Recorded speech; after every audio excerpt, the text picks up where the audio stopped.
Oh, and Lori and Calvin, this bust is just the beginning. Let me step out of the way so you can see exactly what's going on now. You can see several crew members aboard this freighter. The U.S. Customs and Border Protection and the U.S. Coast Guard, as well as Homeland Security, have been heading up this two-day operation.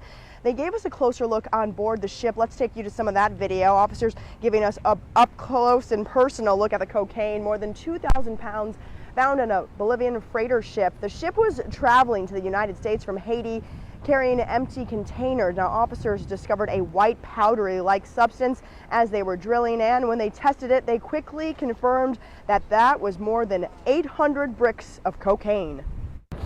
Which was concealed in the deck compartments of this that came out of Haiti. These freighters typically come in empty into the United States, and they are loaded with usually household goods going back to Haiti. And here's another live look out at the scene. Now you can see crews on board the ship. Looks as though they're packing up some of the evidence there, sealing this up for the night. It will be guarded overnight. And again, this investigation, this sting operation, is far from over. Officers tell me they'll be right back out here tomorrow and through the night until they confiscate all of the cocaine. Coming up on Local 10 News at 6 o'clock, we'll tell you more about how they found the cocaine aboard this freighter.